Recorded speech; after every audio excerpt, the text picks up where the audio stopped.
The beauty of the NBA has always been the passing of the torch.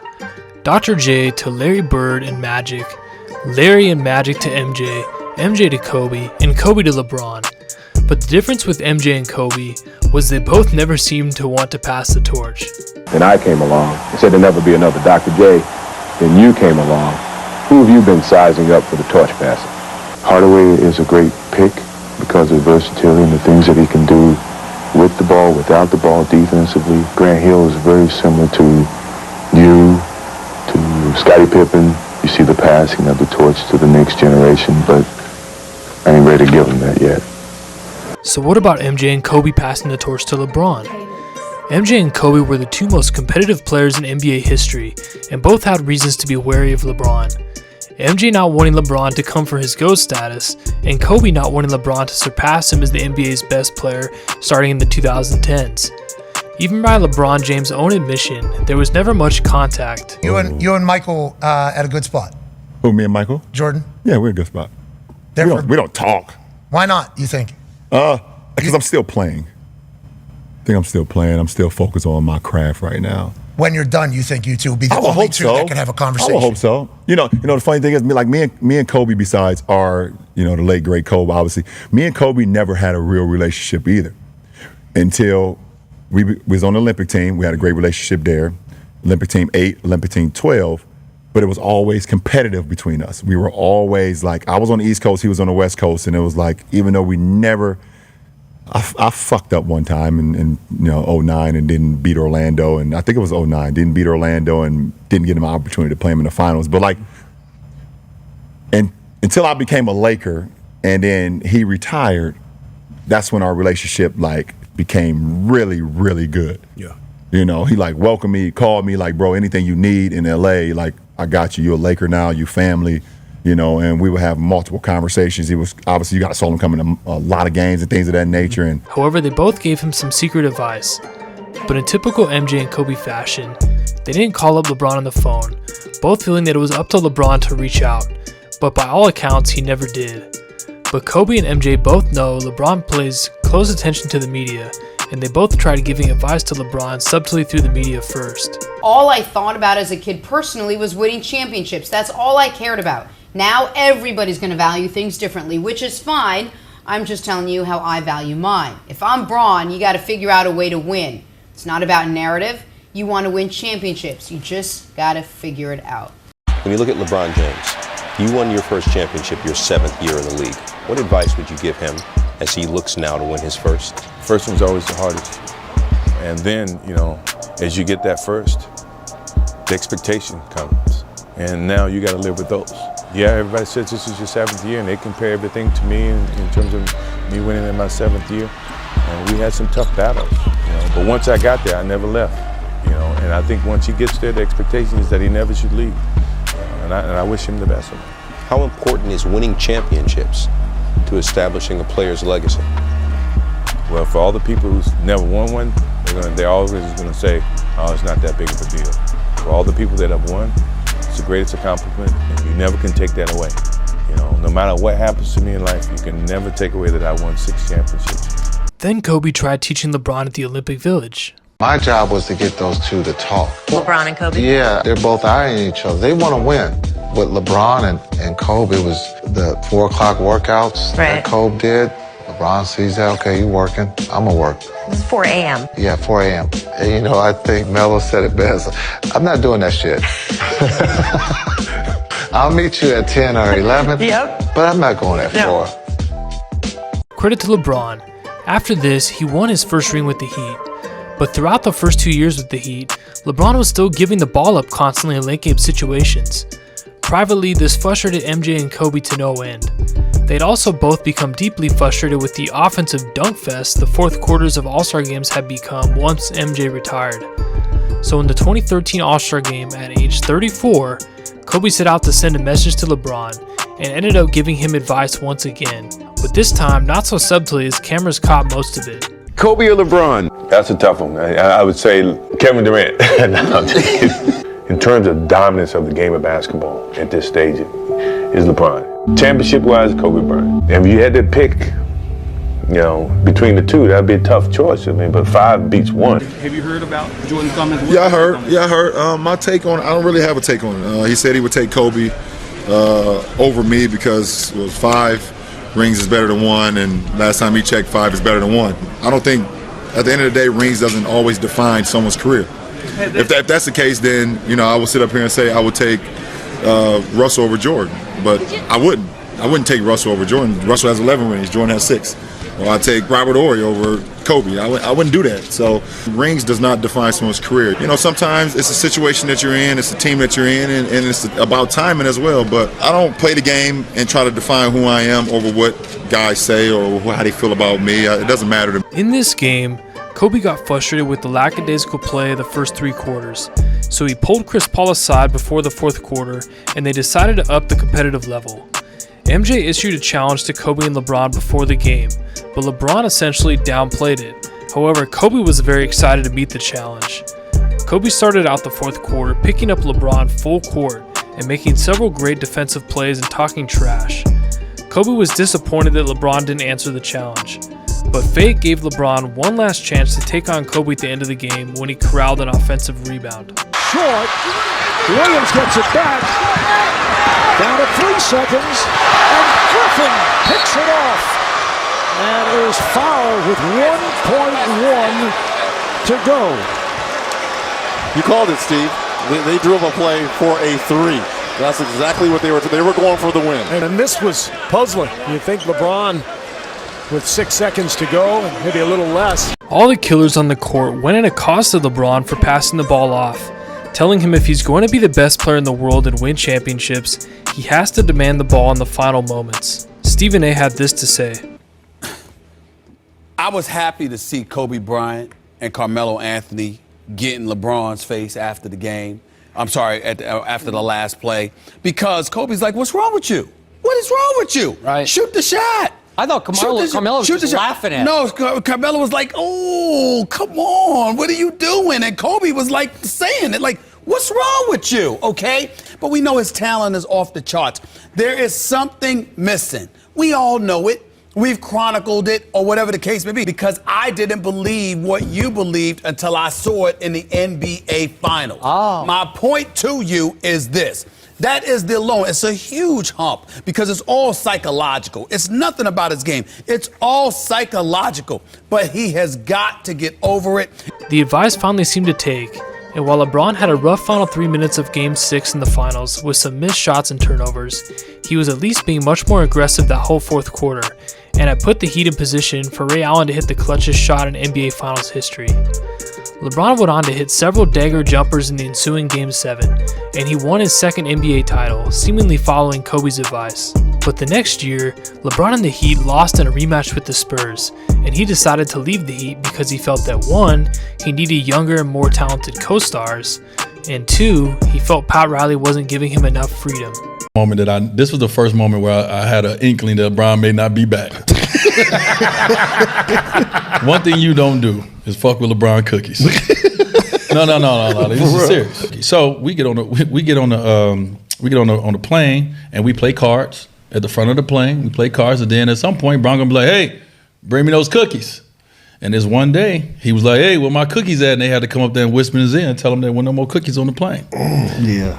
That motherfucker sat back away from the game.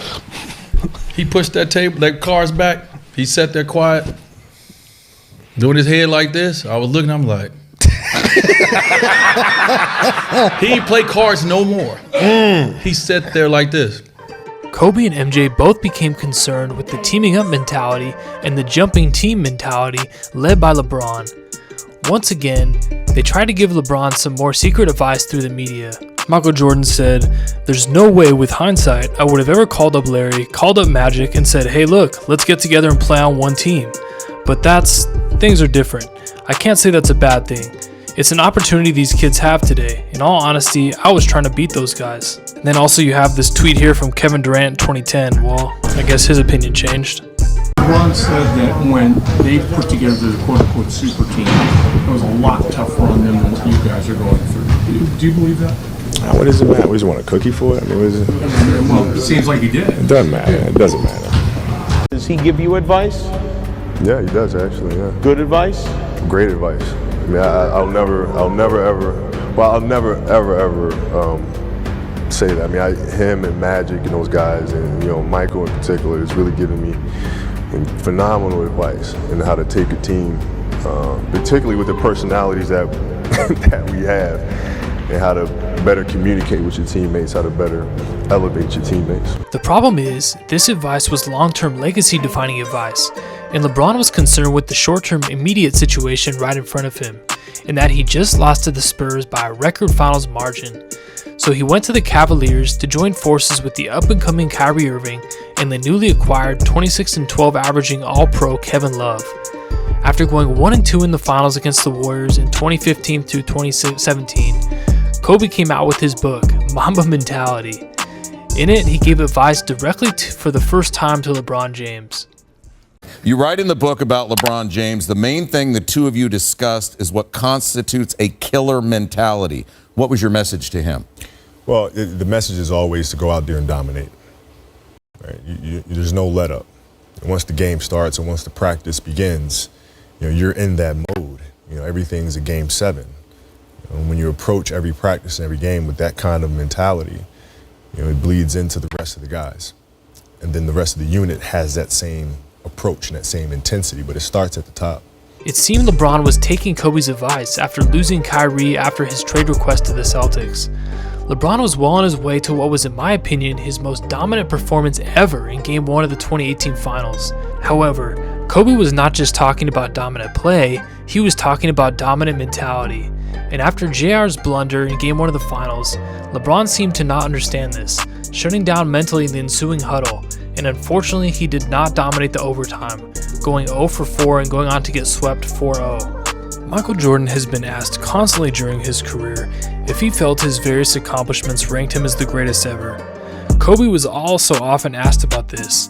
They both had similar responses, with MJ clearly giving Kobe insight about the importance of answering this way. This accomplishment, combined with all your others, vault you over the Johnsons and Birds and Russells and Chamberlains and No, I think that's something that I really can't say can be established. Each one of us play in our different eras with different teams with different levels of success, and to compare all of them and say one's better than the next, it's an unfair justice to the art or to the artists. Being that Magic Johnson, Wilt Chamberlain, all the guys before me were the artists of this game of basketball, and we've all learned from them, and we've improved the picture to a certain extent. And to say that one improvement is better than all of it. And who's the GOAT? See, that's the type of immature question. Yeah, no, it's not. It's who's the GOAT. I'm the regular sports fan. This is what we talk about. I know. This is what regular fans talk about. I get it. You don't. So you're saying you're the GOAT? What I'm saying is regular people ask really simple questions sometimes. That's what I'm saying. Okay. Here's the thing, though, man, is that things that MJ was doing, he learned from David Thompson and Jerry and those guys. Stuff that I've done, I've learned from MJ. Stuff that Bron does, learned from me and playing on the Olympic team and work ethic and all that stuff. It's a chain thing, man. I know people want to talk about who's this, who's that, because it fills up good conversation time or downtime, whatever the case may be. But for us as athletes, it's really a chain reaction. You can't have one without the other. It's just not possible. MJ had gotten this advice from Dr. J and had passed it on to Kobe, knowing that declaring yourself the GOAT was disrespectful to those that paved the way before you and to leave it up to the fans. They both gave interviews to this effect to pass it on to the heir apparent in LeBron James. During this second stint in Cleveland, LeBron started his famous barbershop-style podcast called The Shop. In this show, LeBron sometimes discussed his playoff series wins and losses with the guests. He discussed his epic 3-1 comeback against the Warriors in 2016 on the show here. That one right there made me the greatest player of all time. That's what I felt. I was super, super ecstatic to win one for Cleveland because of the 52-year drought. Like, I was ecstatic. Like, obviously, I showed that the first wave of emotion was when y'all everyone saw me crying. Like, that was all for 52 years of everything in sports was going on in Cleveland. And then after I stopped, I was like, that one right there made you the greatest player of all time. The unfortunate part about this clip is he is essentially breaking a 3-generational bridge from Dr. J to MJ to Kobe. Now he has created a new bridge, and hopefully when Jokic or Luka or Shea or whoever ends up becoming the next heir apparent will remember MJ's and Kobe's advice on this. Soon after, LeBron signed as a free agent with the Los Angeles Lakers and began to immediately push the team behind the scenes to trade away their young assets to get him a second star. With Lonzo Ball and Brandon Ingram and Kyle Kuzma regularly hearing LeBron's trying to trade you chance. Center, end of November, they won by 8. LeBron had 12 of his game-high 38 in the final 5 minutes. Sabonis went off for 20 and 15 for Indy. LeBron told Rich Paul he wanted his client AD, who was under contract for 2 more years with the Pelicans. This hereby started another new trend that Kobe and MJ felt hurt the league. Giving your word to a franchise and then forcing a way out. Since LeBron, Rich Paul, and AD pulled this off, we've seen James Harden do it twice, Ben Simmons do it, Paul George, Jimmy Butler do it twice, and many more. Respect to Paul George for at least just asking instead of faking injuries or holding out like the rest of them. Now over the years, LeBron has at times been an elite defender and at other times has taken that side of the ball off. But once he came to the Lakers, there was a lot more taking off on the defensive end and a lot more sitting out to rest. MJ had passed on to Kobe that when you're the face of the league, every game you play, somebody somewhere traveled and paid a ton of money specifically to see you play, and it might be their only chance to see you. So you gave it your best and you played your hardest at both ends every night, even if you had some bumps and bruises. They both followed this religiously. The night they lost to Orlando, I said, Michael, I'm about to get out of here. Let me know when you want me to see you, because I'll see you tomorrow. Michael had an obligation to himself, the fans, his teammates, the organization, his family, everybody. He said, if you're gonna sit down and take 3 hours out of your day to watch me on TV, I have an obligation to give you my best. To give you my best all the time. Kobe didn't want to disappoint his fans, especially the ones in the 300 sections that saved up to watch him play. The kids with the same excitement he once had. I remember asking him why he couldn't just sit a game out because he was hurting. He said, what about the fans that saved up to watch me play just once? He never forgot about his fans. So when LeBron started taking off plays on defense and sitting out games to rest, Kobe was the messenger. What is your feeling about where he is in his career right now and all of that? That's the tough part, is that when you miss a game, there's that one kid out there that's not going to see his favorite player play. Okay? Now, that being said, LeBron has done so much for the game, right? So we need to give he's earned the opportunity to be able to take a rest. He's earned that. We can disagree with it. We feel absolutely terrible for the kids that come and watch him perform. But at the same time, this man has been to a finals pretty much every year for as long as I can remember. He's done so much to elevate the game. So he's earned the right for us to give him the benefit of the doubt. On its face, this is essentially a debate about doing what's best for yourself or doing what's best for the league and the fans. I know that sounds like a tough decision. Well, I'll try to get into that in another video, but I really like MJ and Kobe's approach. MJ, Kobe, and the other all-time greats were also both extremely frustrated with LeBron leading the charge in the no-effort All-Star games, with Magic and Larry Bird being the messengers to deliver this message. 1 to 2 guys that have the right attitude about this, that is a superstar, changes everything. Remember what happened last year. In last year's All-Star game, Dr. J and Larry Bird, you heard the story just like I did, Wilbon. They made sure we know. Dr. J and Larry Bird walked into the locker room and talked to the players. And they talked to the players, and the NBA thought, yes, the players are really, really listening. They're really, really getting it. And then one of the superstars, who will remain nameless, but everybody can surmise who that was, gave a side eye to those guys while they were talking. And then the players went out there and let 400 points be scored. And the league ain't letting that go.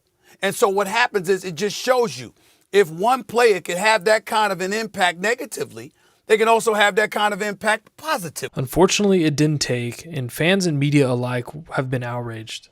If you're really about it, if you're really about sports, then you're about two things. your teammates and the fans. And I'm sorry, it doesn't matter how much money you're making. When you do not show up to play, you're letting your teammates down. I don't care if you're getting $300 million, congratulations. But these people in here are paying $2,500 a ticket. How do we expect you to be an example? Well, guess what? You don't want to be, you are one. You're on the biggest stage, you just said it. They make the most money, you're an example. You gotta show up. You gotta take that on. I'm sick and tired of making athletes greats, all-time greats, that aren't the best examples. Those are the people that we want our kids to follow. We talk about greatness and it being the longevity of somebody's career. I don't care if you play 50 years. I want your best 10. I want you on the court dominating. I want you to go all out. I want Michael Jordan. I want Kobe. That's what I want in every sport. That's the guy that I follow. If you're a different version than that, you don't get my respect. The point of this video, guys, is to show that while there's nothing wrong with going your own way in life, oftentimes the wisdom and advice from our elders is them seeing the long-term vision, and it can help us see past our short-term desires. Ultimately, LeBron's talent and many of the good decisions he's made have helped him become very successful, but I think many of those successes were short-term or short-lived. Michael Jordan and Kobe built mentalities, legacies, and stories that will last forever. And while LeBron only accepted their advice a few times, I believe the mentality change they and Dwayne Wade passed to him did help him win his last 3 championships. Thank you guys for watching. If you're a young player and you have a coach that's always trying to push you to have a better mentality, instead of brushing it off, stop for a second and think if maybe they're trying to help you in the long term. I appreciate all the support, guys. Please subscribe if you'd like to see more. Much love. Peace. And Michael has the ball, again guarded by Shawn Marion. The fadeaway, yes, with 4 and 8/10 seconds remaining. We're yelling, stop the game, stop the game. Being Kobe Bryant, he wanted to win the game. It's broken up by Kidd, played by Ryder Myers, and is fouled. He was fouled in 3-point territory. He'll have 3 shot attempts. After Kobe got fouled, Isaiah Thomas says to me, tell Kobe to miss the free throws. I go over to Kobe Bryant and say, yo, Zeke said miss these free throws so he can win. And the look that Kobe gave me when I said that, I will never forget that. I think a lot of the players on the Western Conference can tell you how serious he was about us winning that game.